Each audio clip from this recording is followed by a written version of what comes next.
We are back live from Vegas, and Donald Trump is telling voters that the fix is in, claiming that there's rampant voter fraud in this country and that the election is rigged to favor Hillary Clinton. They even want to try to rig the election at the polling booths. And believe me, there's a lot going on. Do you ever hear these people? They say there's nothing going on. People that have died 10 years ago are still voting. That would be a problem. Former presidential candidate and Florida Senator Marco Rubio says not so fast. This election's not being rigged. And I'm explaining to you why it's not being rigged in Florida and why I hope he stops saying that. Why he should stop saying that. We have 67 counties in the state, each of which conduct their own elections. I promise you there is not a 67-county conspiracy to rig this election. Brian Mast is a disabled veteran who joins us. He's running for U.S. Congress in Florida. And thank you, Brian, for being here, and thank you for your service. Welcome to the program. I am curious what you think about. It's good to have you with us, as I said. Marco Rubio versus Donald Trump. Who's right? I don't say that the election is rigged either. Rigged, to me, that implies that the outcome has already been determined. And I can tell you the outcome hasn't been determined. We have 3 weeks until the election is over. There's a lot that can come out between now and then. And I can tell just as well as anybody, when you're faced with a challenge, you got to overcome it. That's what you do. That's what we do as Americans. We overcome those challenges.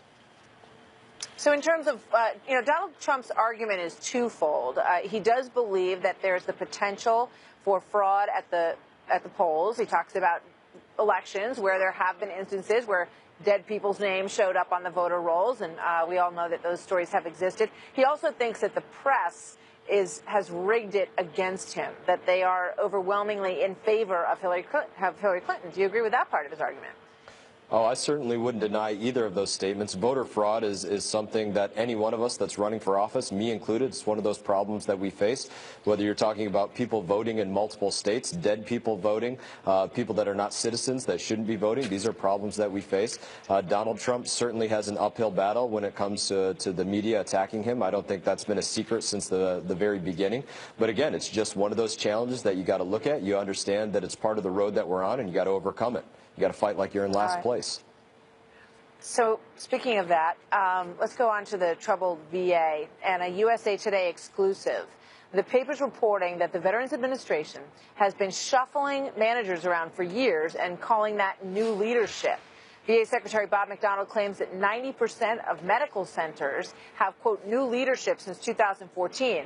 But this report that came out from USA Today finds that the VA has hired just 8 medical center directors who are from outside the agency during that time. Out of the 140 new directors, just 92 are actual new hires. And of those, only 69 are permanent. So the numbers do not speak to the kind of overhaul and reform that Bob McDonald had promised, do they?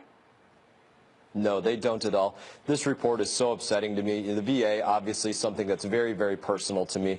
I can tell you, I wish that at the time that Bob McDonald made those comments about the VA being similar to Disneyland, that was him essentially tendering his resignation. Unfortunately, it didn't happen. The VA is in dire need of a hero. They're in dire need of somebody to show some valor and some courage on behalf of the veterans that are serviced there, and he's proven that he's not the man to do it.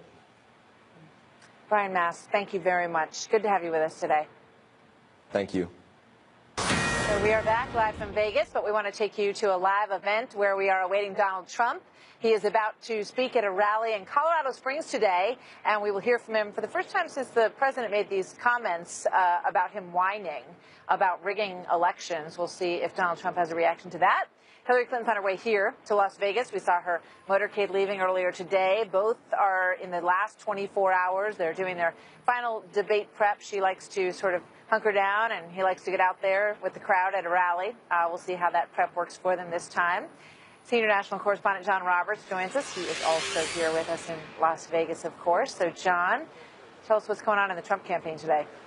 Martha, good afternoon to you. Donald Trump continues to push this notion that the entire political system is rigged against him, claiming that there was collusion between the media and the Clinton campaign to deny him the White House, pointing to a recent study that found among journalists who give contributions to political campaigns, 96% of them donated to Hillary Clinton, while only 4% gave to Donald Trump. And then reports, research actually from the Pew Center for the states that show that dead people have voted in the past, and research from the Washington Post Post that suggests that non-citizens have voted in past elections as well. But just a short time ago, appearing with Italian Prime Minister Renzi, President Obama said basically what Donald Trump is talking about is just a bunch of hooey.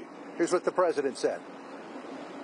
There is no serious person out there who would suggest somehow that you could even rig America's elections, in part because they're so decentralized and the numbers of votes involved. And so I'd advise Mr. Trump to stop whining and go try to make his case to get votes. Well, Donald Trump is not going to take the president's advice. In fact, when he takes the stage in Colorado Springs, I'm told that he's going to come out with a new line of attack on the political system being rigged.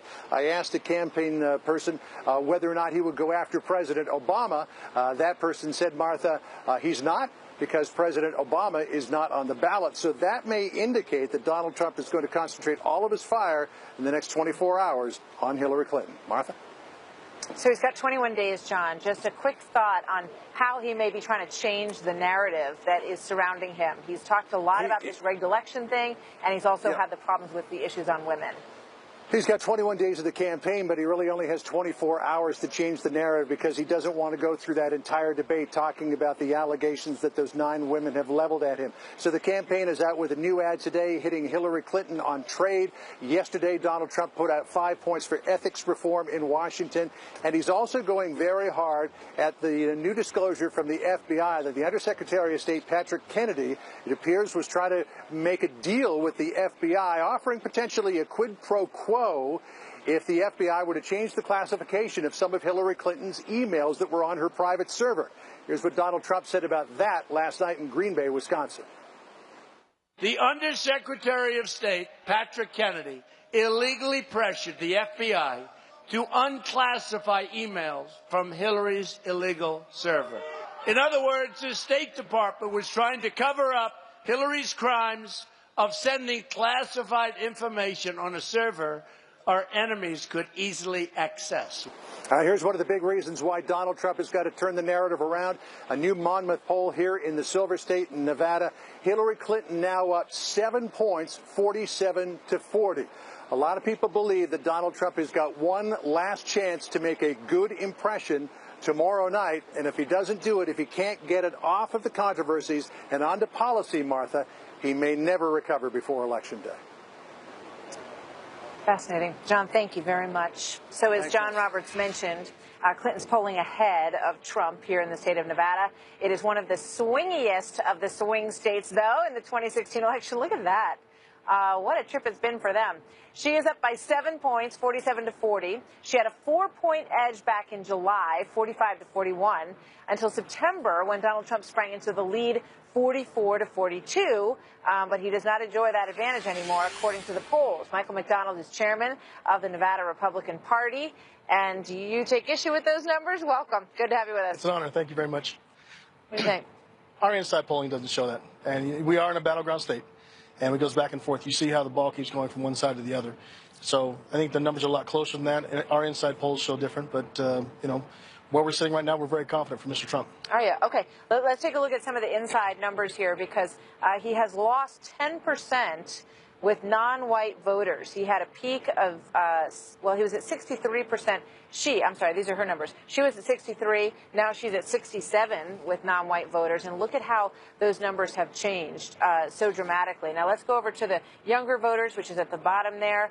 She's at 55% to his number. And then they were tied. Sorry, I'm looking at my numbers here. They were tied at 41-40. What has happened with these younger voters who had them tied, and now it's 28-55? I think a lot of the issues that younger voters are starting to look at, the millennials that we've been working with, they're starting to see that the message is getting back and forth. Again, this is a battleground state, so we're fine with it. I mean, where we're sitting right now, clearly we're working day and night to make sure we can switch the numbers. But we think the numbers are a lot closer from our polling. Well, I guess you better hope so. That's your job as the Republican chair. So let's listen to what Melania Trump had to say when she decided to speak out after all of these allegations that have been swarming for the past couple of weeks. Here she is. He was lead on, egg on, from the host to say dirty and bad stuff. You feel the host, Billy Bush, was sort of egging him on? Yes. Don't feel sorry for me. Don't feel sorry for me. I can handle everything. Interesting. She's a very strong woman. I think it's a great interview. She later first out that she was approached Mr. Trump and said they had an issue right now with the comments that were made, and he apologized for him, apologized to his family, apologized to the American public, and he made his peace with God. So I think for most people that follow him, he has done what he has to do. If he gets back on the issues and stays where he needs to be, he'll win this election. I mean, it's been a rough couple of weeks, no doubt about it. How do you think he's holding up, and how do you think the family's holding up? The family's doing really well. They're all converging here in Nevada State. They're great on the campaign trail. We've worked with both the sons and the son-in-law. His wife she's great when she's out in the public, so we'd love to see her out more. And clearly his daughter is a great spokeswoman. So having that kind of message and that kind of family behind you, the American public needs to see him. Do you think that they could be all put to work to greater effect? I know they have all been out there, but I think there's a feeling, especially given what's happened over the past couple of weeks, that more involvement by Ivanka and Melania and sit-down interviews with them together to watch how they interact with each other would perhaps go a long way towards reassuring people and getting them to see him in a different light. Well, that's clearly a decision the family has to make. We as Trump supporters would love to see that. It's a great family. Did you see them together? Yes, I do, and they're wonderful together. They interact well together, and it's a loving couple. And the family, where they interact with each other, it's a family effort, which a lot of times you don't see in a campaign, especially this large. It's great to see, and we're very proud of the family. You ever seen a campaign this dirty? Never in my life. Pretty something else, isn't it? Yeah, and experts like yourself and the rest of your team, when you see it and you do it day to day, this is something we've never seen in our lifetime, and I don't know if we ever will again. Yeah. Let's hope not, to some extent, right? Right. Thank you very much, Michael McDonald, not of the Doobie Brothers, our friend. Thank you very much. Good to have you here. Thank you. All right. Fox News alert as we wait for Donald Trump as he is going to do a rally in Colorado Springs. We're going to hear from him for the first time since the latest. This is a very quick news cycle, and the president told him to stop whining when it comes to the elections and whether or not they are rigged or there's some kind of fix-in from either the press or at the polls. So how will he respond? Plus, a big breach of protocol by then Secretary of State Hillary Clinton. What we're now learning about how she upset the Secret Service agents and ambassadors when we come back live from Las Vegas. Back with this Fox News alert as we await Donald Trump in Colorado Springs today. We will hear from him first time since some comments that were made by the president told him to stop whining. We wonder if there'll be a reaction to that when Donald Trump starts speaking to the folks in Colorado Springs. John Roberts says he's expected to launch a new line of attacks, so we'll see what kind of manifestation that all takes when we hear from him in about 15 minutes or so from now.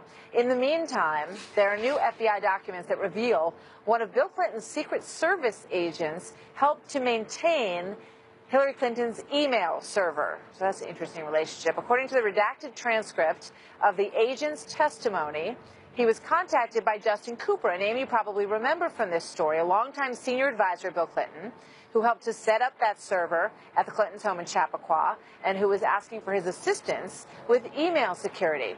The agent passed along some information to Brian Pagliano, another name you probably remember, and someone else who took the fifth in this case, the State Department employee and former Hillary Clinton campaign staffer, who was largely responsible for setting up the server. So this is the circle that had a very tight handle on how that server was operated and taken care of. So that agent, the Secret Service agent, also helped the Clinton Foundation in a case that was related to theft of information on the Clinton Foundation information systems. So what does all this mean?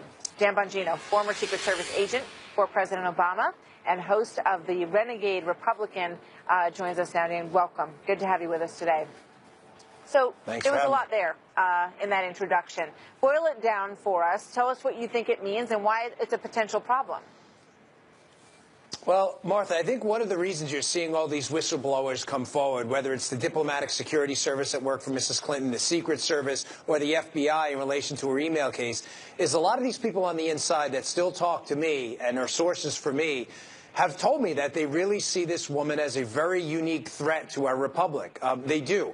And that omerta that we need to keep quiet for the sake of keeping quiet is now gone. The veil of it's gone. And this story about an agent being used to assist with Clinton Foundation server issues, security issues, which is totally against the rules for the Secret Service, I'm pretty confident I know who the agent is totally unsurprising to me, and I'll bet there's a lot more there that's not being said. I'm reasonably confident of that as well, based on some stories I've heard about what actually happened over there. Wow.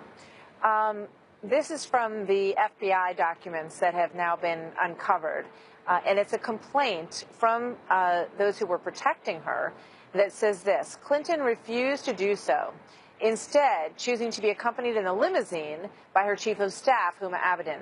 This frequently resulted in complaints by ambassadors who were insulted and embarrassed by this breach of protocol. Redacted explained that Clinton's treatment of DS agents on her protective detail was so contemptuous that many of them sought to be reassigned for employment elsewhere. So it's saying that rather than have those officials that were there to protect her ride along with her, and in some cases rather than having the ambassador that she was spending time with ride along with her, she booted them from the vehicle and wanted Huma Abedin to be there. Why does that matter? Yeah. Well, it matters because, and ironically, she did treat Secret Service agents generally, but not every one of them, but poorly. She just did. And, why would, again, I say this and other agents like Gary Byrne, who was a uniformed division officer, say it? Because, Martha, it fits with a larger narrative with Hillary Clinton. Her elitist snob attitude towards the military and towards her Secret Service agents, which was pretty pervasive during my time with her, it parlays into this elitist attitude towards government, too, that the rules don't apply to her. That story you just read about the protocol. That is a major slap in the face. I remember doing overseas security advances. They have a protocol chief in the State Department who strictly handles things like this. This is a major embarrassment on a foreign trip for her not to do this and to be seen separated in the motorcade from the leader of the country she's been invited to. But Martha, again, she's an elitist. She acts like a snob. She treats people terribly, and she doesn't care about your feelings or, frankly, any protocol rules the government has. It doesn't matter. It's all about Mrs. Clinton all the time. She doesn't care. And she treated female agents terribly, too, which I find ironic because she says there's a war on women. Yeah, there was a war on women in the Secret Service. She waged it. She was really terrible. Wow. And I guarantee you're going to get more people start to talk about it. And I know that, you have personal experience to back up your opinion here. I'm curious, are you getting a drift from Secret Service agents who are thinking that perhaps there will be another Clinton presidency, that they're going to have to protect her again? Martha, there are agents and uniformed division officers that are deathly afraid of this woman. I mean, I can't explain it. It's odd that the left uses the term a unique threat to democracy to define Trump. But when you talk to people who actually know Mrs. Clinton and worked with her in the military, the Secret Service, and the Diplomatic Security Service, that's the exact same expression they use to talk about Hillary Clinton. I can't tell your listeners who to vote for. They're all adults. They can make up their own minds, okay? But I'm telling you, this woman has to be kept out of the White House. She views government as a tool for her own political ambitions. That is it. Public service means absolutely zero to the Clintons, and especially to Hillary Clinton. She's very dangerous. No doubt she would dispute that notion, but from your experience, that's your opinion. Dan, thank you for being here today. Good to talk to you. Losing support in the Republican stronghold of Texas. That's the word today from the Fox News decision team. It has changed its 2016 electoral scorecard, shifting Texas from solid Republican to leaning Republican. It's just the latest change from our decision team, showing Hillary Clinton gaining support in states that used to be reliably red. No Democratic presidential candidate has won Texas since Jimmy Carter back in 1976. Donald Trump set to take the stage at any minute in the critical swing state of Colorado. We will listen live when he speaks and see whether he continues pushing his claims of a so-called rigged election.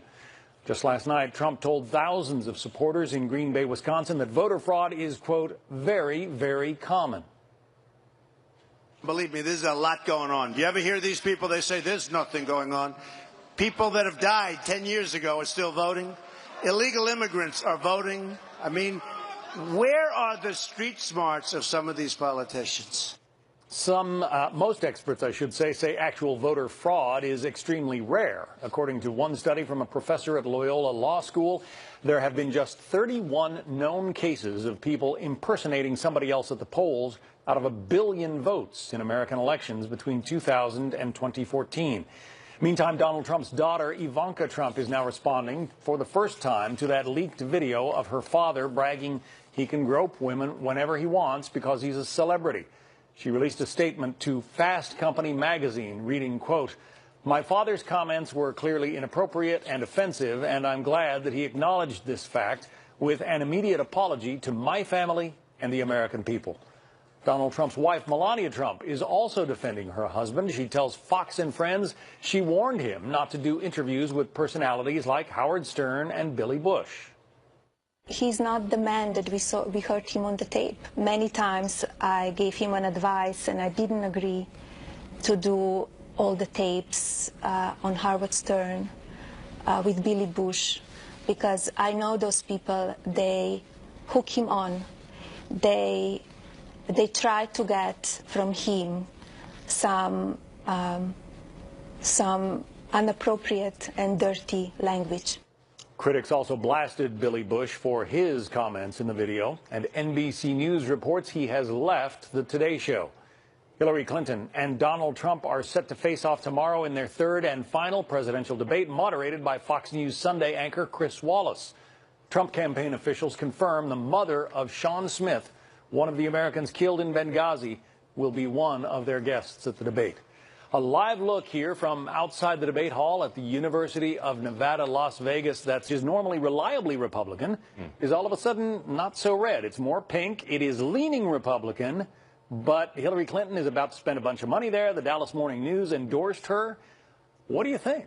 Well, I think one thing to look at here is turnout. And we've been seeing in our own polls at the Wall Street Journal that the likelihood of voting, the engagement of many key constituents of Hillary Clinton, black voters and younger voters, really low in their engagement metric versus past years. Now, if Trump can ramp up his supporters and push down her supporters, maybe it becomes a more level playing field that we don't see in the polls. But we have 3 weeks. He has 3 weeks to accomplish that. Can he do that in that amount of time? That's a big if, and that's a lot of questions that are out there for the campaign. Certainly what Hillary Clinton needs to do is motivate her campaign and her supporters to really be wanting to vote, to know that there's a risk there. Because anytime you're too far ahead in the polls, it might have other voters thinking, well, they don't need me. My vote doesn't matter. So tomorrow at the debate, does she kind of stand back and, you know, let Trump throw his punches, or does she get right into it with him? Well, as you said before, she's been lying low here, trying to let the negatives on the Trump side play out, I think, in addition to, preparing for the debate. We saw last time she went head-to-head, and it's a big question about whether she tries to take the high road here, as she's spoken about on the campaign trail, and try to bring the message to the voters, or whether she feels the need to hit Donald Trump and keep him at bay. It's going to be quite a rumble. It will be, I think. Glenn Hall, Wall Street Journal. Apple boss Tim Cook and Starbucks CEO Howard Schultz apparently were on a list of Hillary Clinton running mates at one point. That's according to the latest WikiLeaks data dump, which includes an apparent email with names of a few dozen people Clinton's team, among them her former rival, Vermont Senator Bernie Sanders, also Massachusetts Senator Elizabeth Warren, and Virginia Senator Tim Kaine, who, of course, ended up on the ticket. The list also included Microsoft founder Bill Gates and former New York City Mayor Michael Bloomberg. You might remember Bloomberg considered a presidential run of his own earlier this year. Ed Henry is live in Washington. So what else are we learning about the VP selection process, Ed? Well, John, it's interesting because in addition to Bill Gates, Melinda Gates was also on the list. Bill's wife. Obviously, they're both heavily involved in charitable endeavors together all around the world. So it gives you an idea when you add that up with Starbucks, Apple, Mukhtar Kent, the head of Coke. They were thinking about outside-the-box choices, but in the end, obviously went with a relatively conventional politician in Tim Kaine, who's a sitting U.S. senator. I think it's also interesting that John Podesta told Hillary Clinton in one email it was like food groups to him, and he broke it down along ethnic and racial lines, having a group of Hispanics, women, African-American leaders, and then those business leaders, as well as some military leaders that they looked at to maybe strengthen the Democratic ticket with someone who had a defense background. Again, in the end, they went pretty conventional. And I think the other big point to make is, as we go through these emails, there's a very candid one where John Podesta basically says to a friend that the campaign a few months ago was not going well, and said, in his words, we've taken on a lot of water. It won't be easy to pump that water out of the boat. They knew they were having a rough patch. Maybe now they're in better shape. John. And in another one of these apparent emails, Bernie Sanders got another mention. Well, it's interesting because John Podesta was upset that Bernie Sanders decided to attack a climate change deal that President Obama had put together, and basically said Bernie Sanders is a doofus. Says that in an email to a Democratic colleague. Why is that significant? Well, of course, there's just going to be some petty gossip back and forth anytime you go through emails like this. But I think the bigger picture, of course, is this shows, how much bitterness there was in those Democratic primaries. Now everybody's friends because they're trying to come together, John. I might explain why Bernie Sanders didn't get the vice presidential nod. Exactly. Ed Henry in Washington, thanks. Good. The State Department is denying a top aide to Hillary Clinton talked to the FBI about cutting a deal to change the classification of one of Clinton's emails.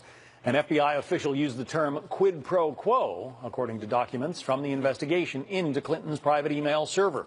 Chief Intelligence Correspondent Catherine Herridge broke this story. She is live for us now in Washington. Catherine. Well, thank you, John. The president was drawn today into these allegations that a senior State Department executive wanted a backroom deal on the Clinton emails. The notion or the accounts that have been put are just not true, based on what we have seen, heard, learned.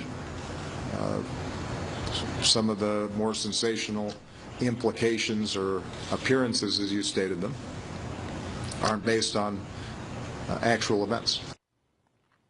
But here's the thing. These heavily redacted files that were released by the FBI show that an FBI official described this incident as a quid pro quo. Kennedy, who was one of then Secretary of State Hillary Clinton's top lieutenants, wanted the classified Clinton emails downgraded to unclassified in exchange for more overseas posts for the FBI. The State Department today did not dispute that Kennedy attempted to make these changes after March 2015, and that is a pivotal month in an email investigation. Trying to change the emails after March 4th, 2015 would, in effect, change or alter the evidence that had been requested by Congress. So first of all, these documents for public release through the FOIA process, not necessarily what we shared with Congress. The documents also show that the watchdog for the U.S. intelligence community, the Intelligence Community Inspector General, was also interviewed by the and told investigators that career employees at the State Department were suspicious, those are his words, of new hires that were brought in to handle the Clinton email review, including at least one lawyer who worked at the same law firm as David Kendall. David Kendall is Mrs. Clinton's personal attorney and has been for years. We pressed the State Department on this issue today and whether there was a conflict of interest, and the State Department simply said Williams & Connolly is a big law firm. Or no conflict. Catherine Herridge, great work as always. Thank you. You're welcome. Continuing coverage of the email controversy of the Clinton email investigations, Jessica Tarlov is here. She is a Democratic strategist. You've heard Republicans. They are hot under the collar because they suggest that the FBI was pressured into changing or pressured to try to change the classification of one of these top secret emails so that they could get some more cushy posts in some office overseas. More office space, yes, overseas. I mean, both the State Department and the FBI have denied this. John Kirby has been out on every show this morning talking about it into the afternoon.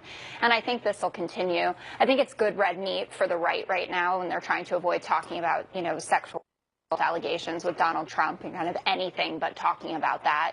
And I think it's been an important issue. The email server, the Clinton Pay-to-Play Foundation scandal has been an important issue for the American people. I just don't think it's moving the needle anymore. And I think that with 3 weeks away. I understand why Republicans want to emphasize it. I just don't think they're going to get a lot of traction out of it. But it does suggest that, you know, there was you do this for me, the FBI. Well, both sides are saying that isn't what happened. And I know we just heard Donald Trump call for Patrick Kennedy, the State Department resignation, and I think they're going to continue doing it. So, of course, the suggestion of foul play like that, it's important. If we find out that is what happened, that's also important. But right now we don't know that, and we do know that people are voting 3 weeks from today, and this isn't the issue that they're voting on.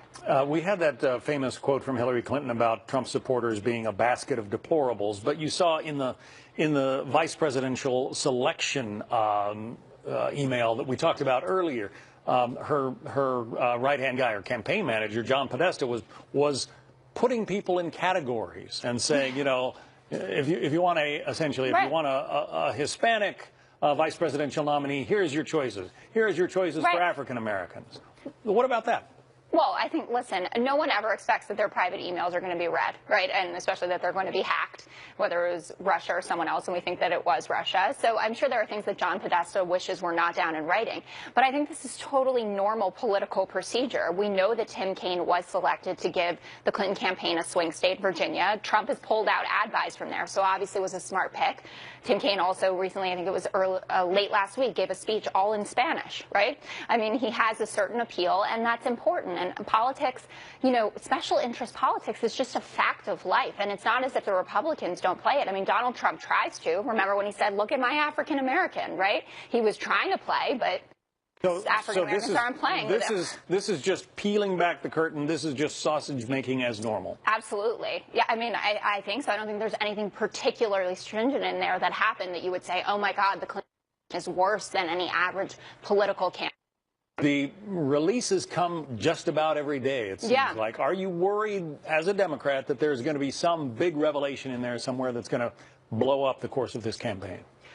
I'm not sure what would blow up the course of this campaign right now. I still think that it'll be very close. I think, you know, she's sitting at about a 6 to 8 point lead right now. That could crunch back down to 2 to 4 points, which I think obviously would be a good thing for Donald Trump. But I don't expect any massive bomb to come out of these WikiLeaks exposures. But yes, they'll keep coming. I don't know if Julian Assange is going to get his internet back or not, but time will tell. We'll all be watching. Jessica Tarlov, Democratic strategist. Thank you. Well, he's yesterday that he says back up his claim. But Politico reports those studies fall short of proving his point, and the fact-checking website PolitiFact gives Trump's claims of large-scale voter fraud its worst rating. Pants on fire. Tony Sayegh is a Republican campaign strategist, political analyst, and Fox News contributor. So these charges that Donald Trump is making, and he's suggested there is, you know, outright voter fraud, dead people voting, or that the media are conspiring to rig the election. Today, he seemed to be focused on the media. Is he right? On the media side, absolutely. It was confirmed by a lot of what we learned from these WikiLeaks. And it was even in the coverage, frankly, John, of the WikiLeaks that we see not only the bias, but possibly even collusion of the media with the Clinton campaign. You have NBC, who covered 7 minutes on the Trump tape for every 30 seconds on the Hillary WikiLeaks. CNN, 8 minutes for every 30 seconds. CBS, 5 minutes on the Trump tape for every 30 seconds of a broadcast hour on WikiLeaks. There's clearly some level of support and sympathy on that side. Then we learn furthermore from these WikiLeaks emails that you have people from the New York Times to the Boston Globe to the Washington Post coordinating stories with the Clinton campaign. In one case, a Politico journalist actually tried to ask for permission to use certain quotes, gave the campaign the right to even write their own quotes for a piece. This is beyond what we've always known existed, which is liberal bias. On the voter fraud side, look, everybody universally accepts voter fraud exists. Democrats make this claim as much as Republicans. When you talk about the fact-checking websites, however, and they're kind of claiming Trump being wrong, they've been wrong in the past, too. They said John McCain was wrong in 2008 about Acorn.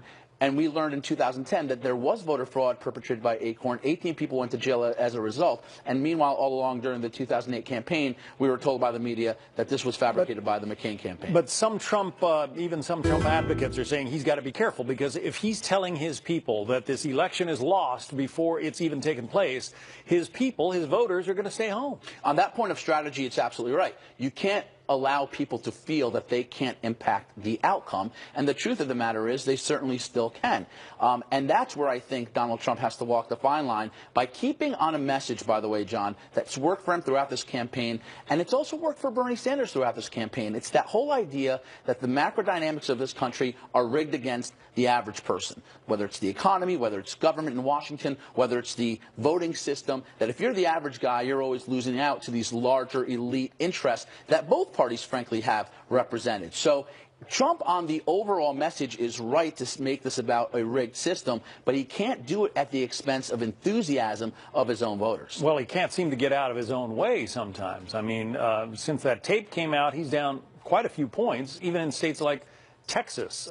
He is, you know, at least they are, the Republican, they're not doing as well as they typically have. I'll owe a lot of my Democratic colleagues steak dinners if Hillary Clinton wins Texas. I think it's nearly impossible that she does. Look, there's no doubt there's fluctuation in the polls. Donald Trump in the immediate wake was down by around 11, 12 points. This race is back down to about 7. I suspect if he does well in the debate tomorrow, that you'll probably even get a narrower and tighter race as well. But look at some of these swing states like Ohio, like North Carolina, like Nevada, all within a 1 or 2 point margin of error. And these are totally winnable states for Donald Trump right now. All right. Tony Saig, a Republican strategist. We'll see if you buy any steak dinners.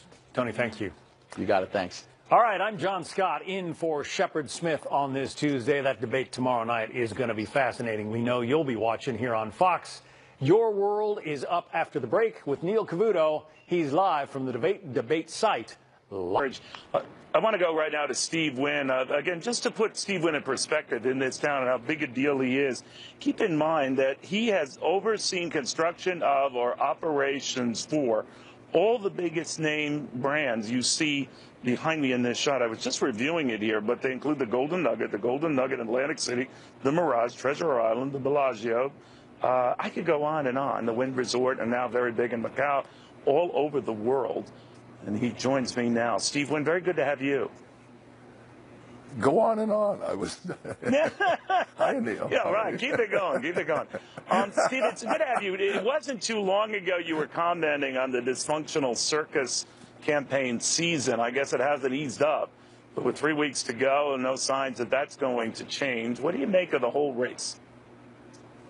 I was reading something by Buckley, and it's rubbed off on me. And I can only say that having experienced the both candidates' political inspirations and struck by their profusion, I am now ready to believe that the earth is flat. That's not too bad, actually. That is to say, you're doing it, yeah.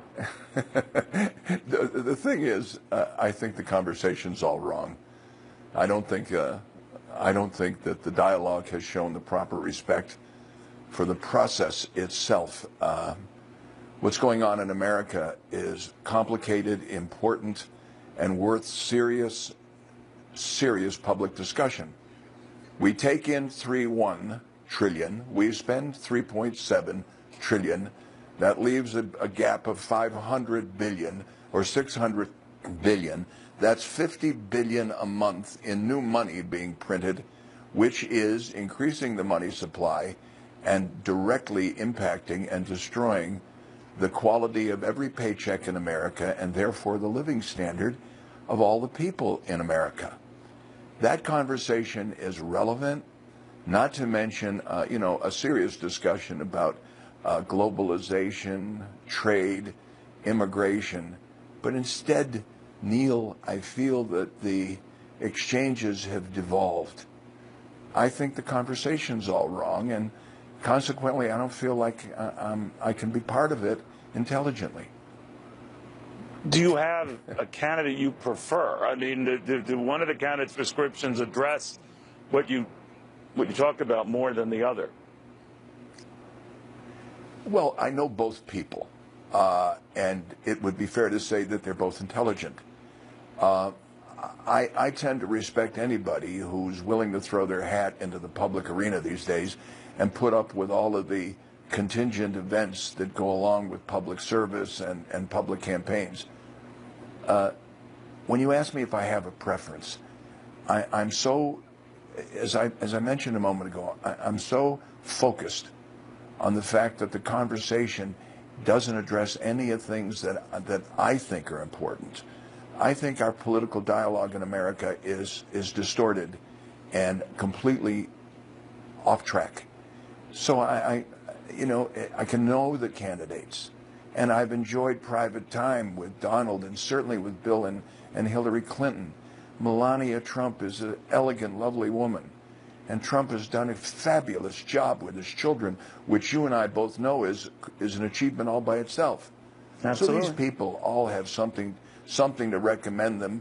I don't tend to pay as much. It seems to me that on the subject of the presidential sexual contact behavior, that being oversexed seems to be a qualification for a president the past 2 generations. But what I'm looking for. So will all the charges that have come up against Donald Trump in that regard, you don't think they're worth getting into? That's a waste of time? Look, this discussion of the sex lives of our politicians is a distraction. I played golf with Chris Dodd several years ago in the midst of the Clinton controversies while the president was in his second term, and the Monica Lewinsky issues were floating around. And on the 18th green, I said to Chris Dodd, who was a senator, of course, at the time, and a very important one, we ought to stop talking about sex with our politicians. People always lie about sex. And then Chris Dodd looked up at me, Neil, and said, Steve, some people lie during sex. I thought that was pretty cool. So and that was as far that. But I guess but you're right. It's become part of the subject here as an exploration of Hillary Clinton's emails. And Donald Trump has come out to say, I'm getting a raw deal. This is a rigged process. Disproportionate number of stories on me, none on her that are controversial. Even going so far as to question whether the voting is going to be rigged in this country. How do you feel about that? Well, if in fact there was serious voter fraud in America, I don't think there's a person in this country that wouldn't be really up in arms about it, including myself. We have known for many, many years that there's mischief afoot in some of the urban precincts, going back to the Kennedy election in '60, which I covered as a news director of the radio station at the University of Pennsylvania, where I went. But to suggest that this has now reached epidemic proportions is a troubling assertion, and I hope it's not true. And the idea that it might be true is frightening. Well, Steve, the president commented on Donald Trump's musings in that regard, saying he ought to quit whining and state his case to the American people. What did you think of that? I think that President Obama is very facile on all issues that are political. I wish that he was as direct and as prompt in his responses to the major issues that face the country as he is on issues that bear political relevance. That's how I feel about that. Yeah, that's pretty direct there. Let me get your sense of Donald Trump and his tax situation. And you're very successful casino operator, hotel operator overall, and much has been made of this reported $900+ million loss back in 1995. Hillary Clinton says it's proof that he's a horrible businessman. What do you think of that? Okay, that's a very interesting question, and as it's been discussed in the public forum, this point has not been made. People who make money in business pay tax as a percentage of the profits quite appropriately. When people lose money in business, then those losses tend to reduce overall the profitability of the business. So adjusting losses against profits to get the real profit of a business is a perfectly sound approach for tax policy. Now, the fact that we've highlighted, or we seem to have allegedly highlighted, the fact that Donald Trump's, one of his investments went very badly and he lost $900 million, I guess at his scale, you can make 900 or lose 900. But the notion that a $900 million loss should be taken against $900 million profits is perfectly logical. It's what we do in our private lives with every taxpayer.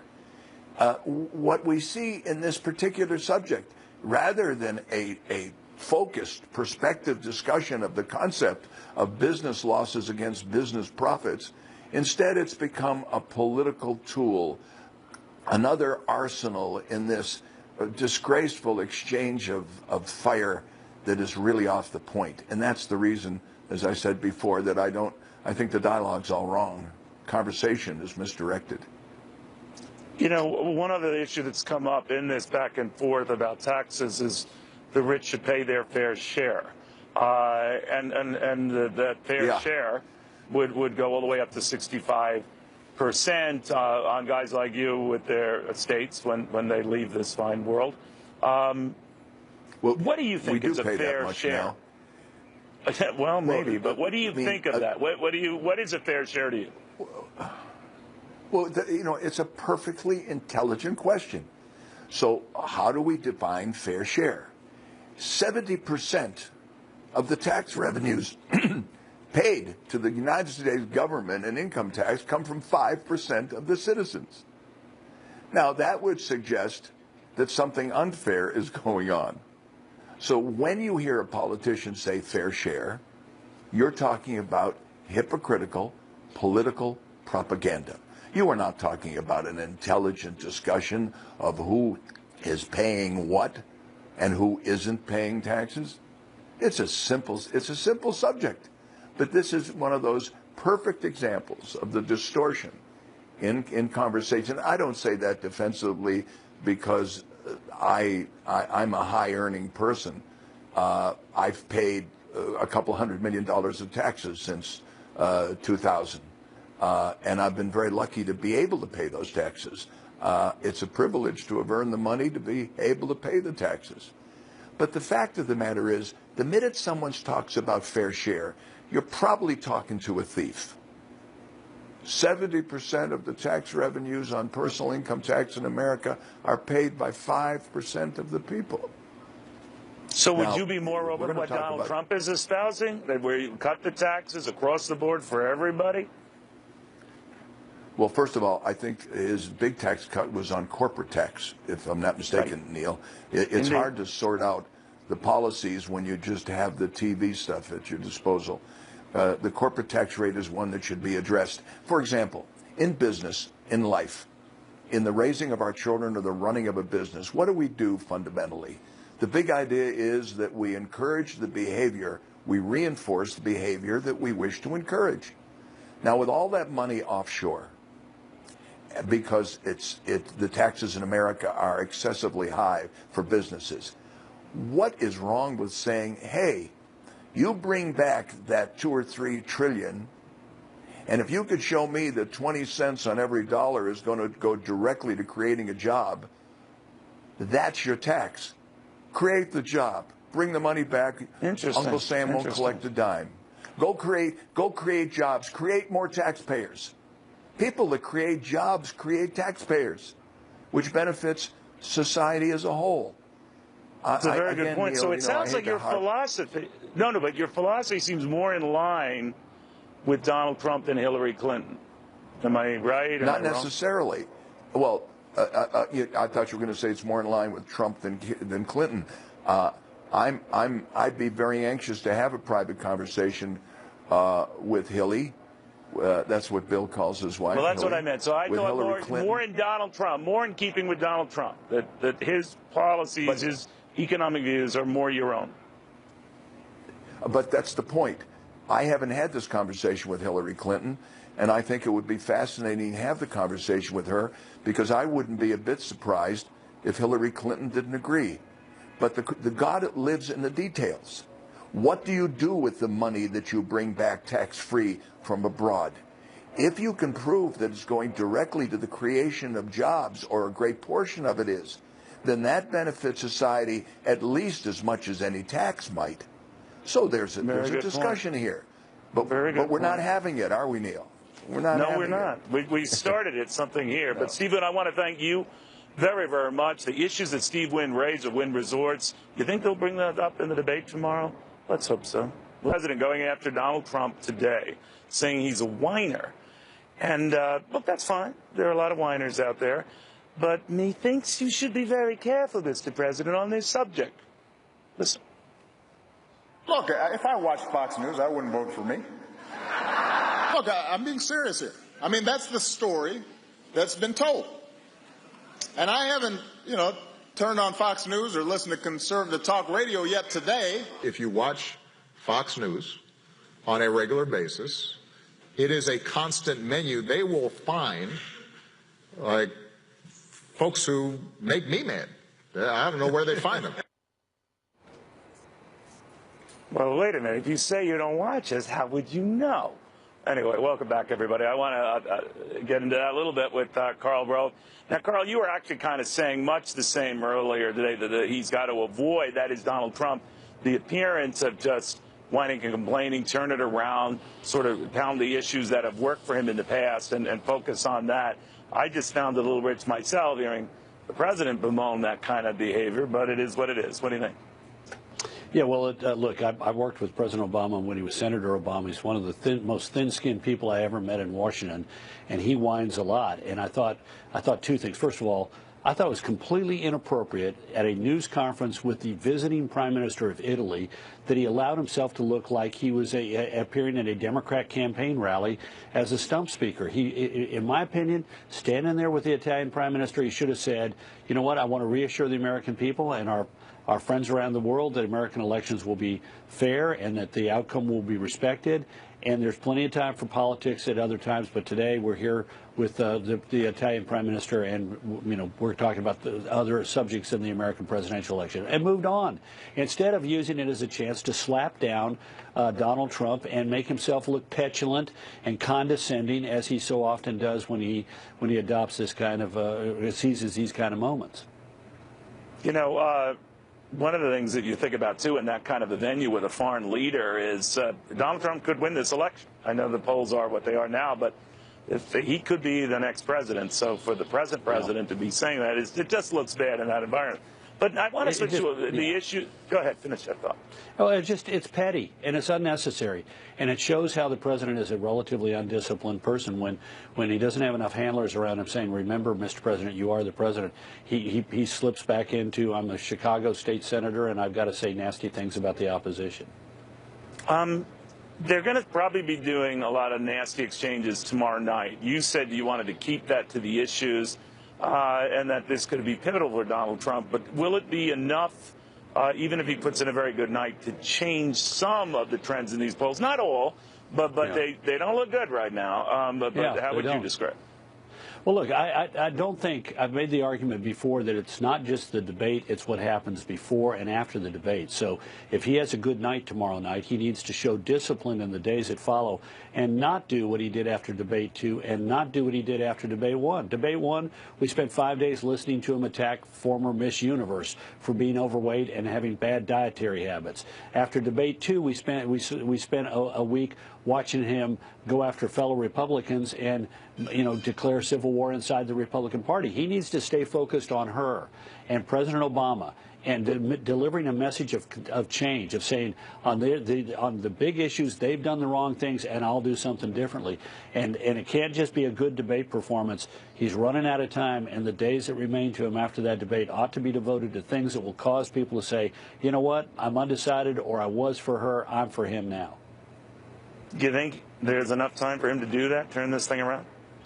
Well, I think it's awful hard. I mean, think about it. He's ahead in Iowa. He's ahead in the Real Clear Politics average in Ohio, but he's behind in Florida and North Carolina and Nevada and New Hampshire. And he needs, if he won all of those, he would be at 269 electoral college votes, and he'd need Maine too.